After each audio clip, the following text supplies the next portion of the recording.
नमस्कार, आप देख रहे हैं द रिपोर्टर हिंदी और मैं हूं आपके साथ अनूप आकाश वर्मा। इस वक्त बिहार में हैं, आप हैं आशुतोष पांडे, मेरे मित्र जो बिहार के पत्रकार हैं और ग्राउंड ज़ीरो के एक्सपर्ट हैं। और मेरे साथ आज दिन भर हम लोग किशनगंज में घूम रहे हैं। सैकड़ों लोगों से हमारी मुलाकात हो चुकी है। किशनगंज बिहार का एकमात्र ऐसा ज़िला है जो जाना जाता है चाय के बागान के लिए। मेरे पीछे आप ही जो देख रहे हैं ये पूरा चाय का बागान है। और चाय आमतौर पर या तो दक्षिण भारत में या फिर आसाम में होती है, पहाड़ी इलाकों में, लेकिन बिहार का इकलौता ज़िला किशनगंज जहां पर चाय के बागान होते हैं। और इन्हीं चाय के बागानों से निकलकर हम जो खबर आपको बताने वाले हैं, जो ग्राउंड ज़ीरो की हकीकत हम लोग आज आशुतोष दिन भर हम लोग घूमे। और किशनगंज का जो मूड है, सैकड़ों लोगों से ज़्यादा हम लोगों की तकरीबन 150-200 लोगों से हम लोग आज मिले हैं। कई लोगों से ऑफ कैमरा बात हुई, कई लोगों से ऑन कैमरा बात हुई। कुछ लोग तो हैं जो खुलकर बोल रहे हैं, जो किशनगंज का मिजाज है, जो कांग्रेस की तरफ है या एक तरीके से महागठबंधन की तरफ है। हालांकि पिछली बार AIMIM के साथ भी रहे, लेकिन वोटर वही है। कुछ लोग हैं साइलेंट हैं, एक शब्द बोल के राजी नहीं, आप उनके अंदर से कुछ निकलवा नहीं सकते, लेकिन आप समझ सकते हैं। और कुछ लोग हैं जो डरे हुए हैं। हम नीचे से शुरू करते हैं। ये जो लोग डरे हुए हैं, ये किस बात का डर है? ये डर क्या सोशल मीडिया का है कि कुछ बोल देंगे और बोलते बोलते कहीं लाइन से थोड़ा सा आगे निकल गए तो सरकार एक्शन ना ले ले, जो उत्तर प्रदेश में हम देखते हैं बुलडोजर चल गया या और जो। आप क्या समझ पा रहे हैं जो डर वाला जो एंगल है और डर वाली जो पब्लिक है? देखिए, मुस्लिम कम्युनिटी, मुसलमानों के बीच में जो डर है, इस डर को अगर आप देखिएगा तो सोशल मीडिया एक है कि सोशल मीडिया में कुछ ज्यादा ना बोल दें। क्योंकि देखिए, ज्यादा नहीं बोलने का कारण ये नहीं कि वो ज्यादा बोलना चाह रहे हैं, उनके अंदर इतना भरा पड़ा है ना कि वो निकल ही जाएगा। दूसरी बात ये है, इतना है बहुत ज्यादा गुस्सा है। दूसरा बात ये है कि खास करके सीमांचल के मुसलमानों में एक डर है, जो वो डर है केंद्र सरकार को। अच्छा, नरेंद्र मोदी का डर। कैसा डर? वो डर जो अब देख सकते हैं कि बहुत लोगों का नाम काट दिया गया है। उनको डर है कि कहीं नागरिकता ही ना छीन जाए। अभी तो नाम ही वोट से हटा दिया गया। कल जाके लोग ये ना कहें कि हम किशनगंज के जो मुस्लिम है वो भारतीय ही ना है। ये रोहिंग्या का ठप्पा लगा दें, बांग्लादेशी का ठप्पा लगा दें, बांग्लादेशी का ठप्पा लगा दें, ऐसा बहुत सारा बात है। और देखिए, एक डर लोगों को ये भी है कि जिस तरह से उत्तर प्रदेश में आप देख रहे हैं कि सरकार के विरुद्ध बोलने के बाद किसी ना किसी केस में आम आदमी और खास करके सीधा बुलडोजर ही चल जाता है। मुस्लिम कम्युनिटी के ऊपर जो बुलडोजर वार हो रहा, उनको डर है कि कहीं बिहार में भी ऐसा कुछ ना सिनेरियो क्रिएट हो जाए जिसके बाद से एक जो कम्युनिटी है, मुस्लिम कम्युनिटी खास करके, वो डर है उनके अंदर इस चीज का। सीमांचल में मुस्लिम कम्युनिटी बहुत लोग हैं। हम लोग को जहाँ किशनगंज में घूम रहे हैं, सारा मुस्लिम बाहुल एरिया है। बीजेपी यहाँ परफॉर्मेंस नहीं कर पा रही है ड्यू टू मुस्लिम। तो ऐसा तो कहीं नहीं कि इनको दबाने के लिए एक ऐसा षड्यंत्र, वो जो हिडन षड्यंत्र है जो रचा जा रहा है, या फिर इनको डर है। मैं ये नहीं बोल रहा हूँ कि रचा ही जा रहा है, इनको ये कयास लगाते हैं कि कुछ रचा जा रहा है शायद हमारे पीछे, या फिर भविष्य में बहुत बड़ा कुछ हमारे खिलाफ। और अपने दर्शकों को, ऑडियंस को ये बता दें कि किशनगंज की सीट बीजेपी ने एक बार निकाली भी है। सैयद शाहनवाज हुसैन यहाँ से सांसद रहे हैं, लेकिन वो भी एक अलग त्रिकोणीय मुकाबला था। वो उसमें वो जीत गए, लेकिन मुस्लिम बाहुल्य सीट है और यहाँ के मुसलमान को बीजेपी पर भरोसा नहीं है।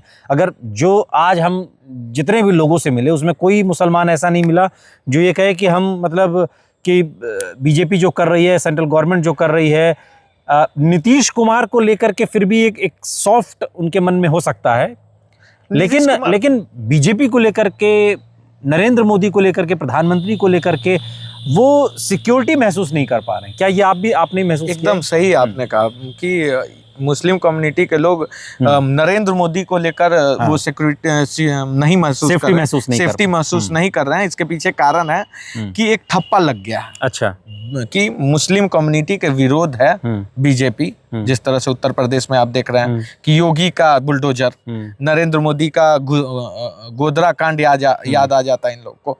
और अभी जो देखिए जिस तरह से वो भले ही हम सब आपको मैं इंटरप्ट कर रहा हूँ। एक जो आप जहाँ पे रिपोर्टर लोगों से बात कर रहे थे, रिपोर्टिंग आप कर रहे थे, वहाँ पे एक जो मुस्लिम कम्युनिटी का एक आदमी है, वो साफ तौर पर ये कह रहा है कि हम मुसलमान हैं, हम चाहे बीजेपी को वोट दे दें, जेडीयू को वोट दे दें, जो भी यहाँ से उनका कैंडिडेट होगा, या किसी भी एनडीए को वोट दे दें, लेकिन तब भी यही माना जाएगा हमें कि हम दिए कांग्रेस को ही होंगे या महागठबंधन को ही होंगे। उस क्लिप को लगाइएगा जरूर, तब पता चलेगा ना कि लोग किस तरह से मतलब क्या सोच रहा है, सीमांचल का मुस्लिम क्या सोच रहा है। ये बहुत बड़ी बात है।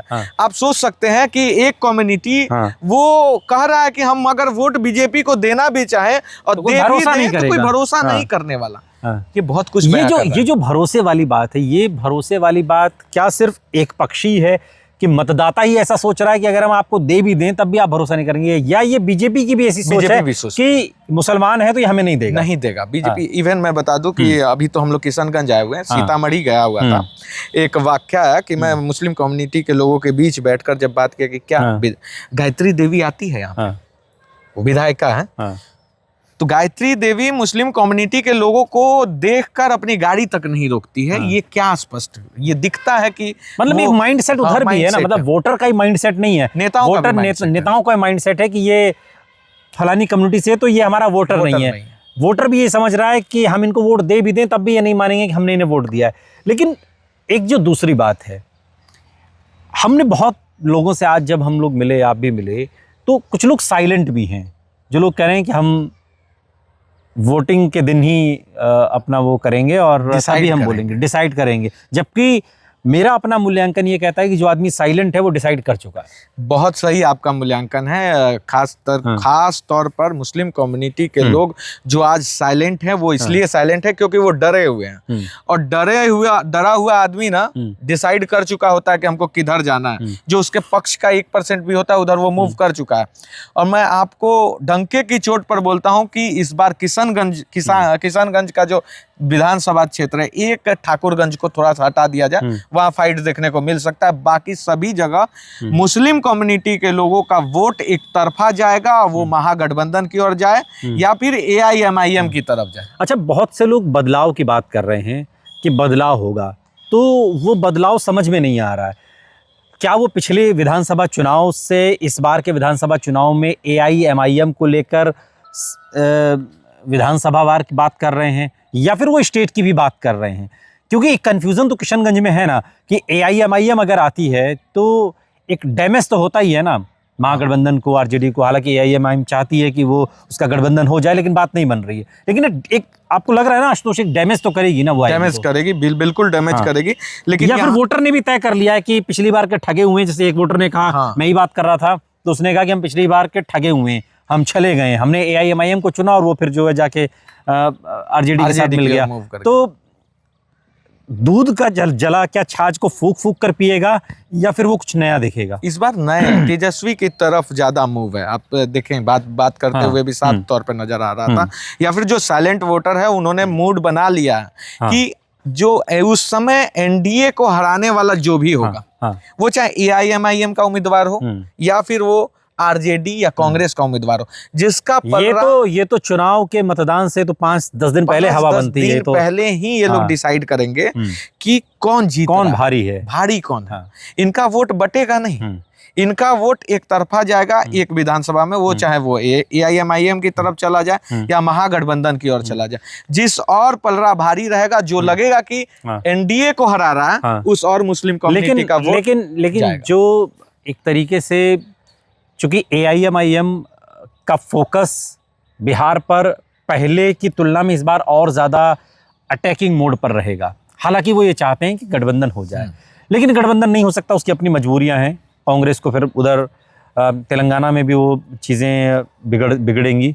लेकिन किशनगंज का जो समीकरण है, जो जातीय समीकरण है, या जो मुस्लिम कम्युनिटी के साथ जो समीकरण बैठता है, उसमें तो सीधे अगर तराजू में उसको तौलें तो उसमें तो महागठबंधन ही भारी है। उसमें तो किसी एंगल से, हालांकि JDU का भी अच्छा खासा वर्चस्व यहाँ रहा एक जमाने में। देखिए, JDU, हम आते हैं पीछे से, JDU का वर्चस्व कब रहा? जब महागठबंधन के साथ JDU चुनाव लड़ी है। आप देखिएगा तभी जाके JDU का कुछ सीट निकला है। और बात करें इस बार का चुनाव जो है ना, वो साफ तौर पर BJP वर्सेस MY समीकरण होने वाला है। अच्छा। मुस्लिम कम्युनिटी का वोट, मुस्लिम वर्सेस आप कह सकते हैं कि बीजेपी इस बार है इस किशनगंज में। तो किशनगंज में जो वोट पड़ेगा वो साफ तौर पर उसी को पड़ेगा। अगर AIMIM वोट कटुआ का रोल में रहता है तो मुस्लिम कम्युनिटी के लोग साफ इनको नकार देंगे इस बार। और इस बार कांग्रेस और लेकिन AIMIM भी तो एक तरीके से उस कॉन्फिडेंस में है ना कि हम तो चुनाव जीत भी तो चुके हैं, तो जीत सकते हैं। हाँ, जीत सकते हैं। लेकिन देखिए पिछले बार का मिजाज दूसरा था। अच्छा, पिछले बार ये नहीं था बात में। देखिए कैंडिडेट नहीं देखा जाएगा, आप ये कह रहे हैं ना कि कैंडिडेट नहीं होगा, अगर जो मतदाता तय करेगा वो चेहरा देखेगा जो चेहरा महागठबंधन का है, तेजस्वी का है, जिसमें कहीं ना कहीं AIMIM फिट नहीं बैठती है। मैं एक चीज ऐड ऑन करना चाहता हूँ। देखिए भैया, पिछली बार का जो चुनाव था उसमें ये जो अभी SIR वाला मुद्दा नहीं था। मुस्लिम कम्युनिटी डरा क्यों है SIR से और किशनगंज में वो चीज प्रभावी है। वो डर है यहाँ पर कि कहीं हमारा वोटर से नाम ही ना गायब हो जाए। मंच से बोलते हैं कि किशनगंज का मुसलमानों के बीच में रोहिंग्या है। वो तो अभी जब हम लोग यहाँ कुचाधाम में थे तो यहाँ पर तो जब लोगों से बात की तो कह रहे हैं ना इस बात को कि भाई नाम काटेगा और हमें डर है कि हमारा भी ना चला जाए। सही बात है। ऑफ कैमरा तो यही सब बातें करते, हालांकि हमने जब कहा कि ऑन कैमरा भी इसको कहिए तो वो लोग बहुत झाड़ पोंछ के उस चीज को वही फिर डर वाली बात आ जाती है। तो मेन इस बार ना डर वाला चुनाव है। आप ये नहीं कह, मुद्दा का चुनाव नहीं है किशनगंज में। मुसलमानों के बीच एक डर का चुनाव है और इस डर का फायदा जो होगा सबसे ज्यादा महागठबंधन को। एक आखिरी सवाल मेरा आशुतोष, चूंकि आप लंबे समय से आप तो पटना में रहते ही हैं, मैं दिल्ली से आया हूँ और कटिहार आपका घर है और किशनगंज आप सब एरिया समझते हैं। पिछली बार का जो विधानसभा चुनाव था उसमें जो समीकरण बना, खासकर किशनगंज का, जिसमें AIMIM एक बड़ी भूमिका के साथ उभर कर सामने आया, इस बार क्या तेजस्वी के सामने, हालांकि विकल्प तो कुछ है नहीं कि AIMIM से समझौता करें, लेकिन इस बार वोटर के मन में क्या वाकई ये तस्वीर क्लियर हो चुकी है कि हमको अगर बीजेपी से या नीतीश कुमार से या इस पूरी सरकार से अगर मुक्ति पानी है तो फिर हमको कम से कम AIMIM को भी साइड करना होगा? मैं सिर्फ इस एंगल से समझना चाह रहा हूं कि AIMIM भले उसके हम शुभचिंतक हों जो उसके वोटर हैं, लेकिन फिर भी बिहार में अभी उनकी जरूरत नहीं है। हाँ, ये आप बहुत अच्छा सवाल किए और इसका जान जाइए कि देखने को मिल रहा है। अगर आप किशनगंज में देखिएगा, खासतौर पर क्योंकि किशनगंज घूम रहे हैं तो हम किशनगंज की बात कर रहे हैं। किशनगंज के मुसलमानों का साफ तौर पे वो मूड बना चुके हैं। वो साइलेंट है, वो कैमरा के सामने नहीं बोल रहे हैं। वो पहले ऑफ कैमरा तो बोल ही रहे हैं सब कुछ। वो पत्रकारों को भी भाप रहे हैं कि ये कहीं मोदी मीडिया तो नहीं है, ये कहीं हमारी मन की बात जानने तो नहीं आया। वो जब ये मतलब वो, और ऑफ कैमरा तो कह ही रहा था वो, और जब वो पूरी तरीके से अस्वस्थ हो जाते हैं कि नहीं भैया ये सच में जेन्युइन लोग हैं, ये सही खबर दिखाना चाहते हैं, जनता की बात करना चाहते हैं, तब वो बताते हैं कि ऐसा बात है। देख सकते हैं आपने देखा कि अफसरशाही पे बात उठी, किस तरह से भ्रष्टाचार पे बात की। धीरे वो लोग, राशन जो फ्री में मिल रहा है वो भी नहीं मिल रहा है, तो वो लोग मूड बना चुके हैं। वो लोग साइलेंट है। इस बार का मुस्लिम कम्युनिटी वोकल नहीं होगा, बिल्कुल वो साइलेंट है और साइलेंट वोटर समझ चुका है कि इस बार कहाँ जाना है। AIMIM से बिहार नहीं बदलेगा। अभी जरूरत नहीं है AIMIM की, बिहार को जरूरत नहीं है। एक प्रशांत किशोर को लेकर भी एक सवाल है। प्रशांत किशोर का भी जब हम लोग कर रहे थे, काफी उनकी गाड़ी घूम रही है और 2-4 आदमी नाम भी ले रहा है प्रशांत किशोर का। प्रशांत किशोर कुछ कर जाएंगे, कहना तो बहुत बड़ी चीज हो जाएगी। यहाँ कितने बड़े वोट कटवा साबित होंगे? देखिए प्रशांत किशोर, AIMIM बड़ी वोट कटवा है, प्रशांत किशोर AIMIM। और किशनगंज का जो माहौल है ना, अब हम लोग किशनगंज की बात हो रही है, हम लोग चूंकि मैं और आशुतोष हम लोग किशनगंज में घूम रहे हैं और लोगों की नब्ज टटोल रहे हैं और ये समझने की कोशिश कर रहे हैं कि आखिर किशनगंज का मूड क्या कहता है। क्या किशनगंज पिछली बार जो हुआ है उससे कुछ सबक लेगा, या किशनगंज बिहार में जो नई बयार है की बात कही जा रही है, परिवर्तन की बात कही जा रही है, तेजस्वी यादव की बात कही जा रही है, उसमें किशनगंज सबसे आगे बढ़कर महती भूमिका अदा करता हुआ दिखाई देगा? ये एक बहुत एक बड़ा सवाल है। बहुत बहुत शुक्रिया आशुतोष इस तमाम बातचीत के लिए, विश्लेषण के लिए। और आप लोगों को भी कहूंगा कि द रिपोर्टर हिंदी को लाइक शेयर सब्सक्राइब जरूर कीजिए, क्योंकि ग्राउंड पे आकर हम लोग रियलिटी दिखाने की कोशिश कर रहे हैं। एक मुहिम है जो चौथे स्तंभ को मजबूत करने की, और इसमें हमें आपके सहयोग की जरूरत रहेगी। बहुत बहुत धन्यवाद।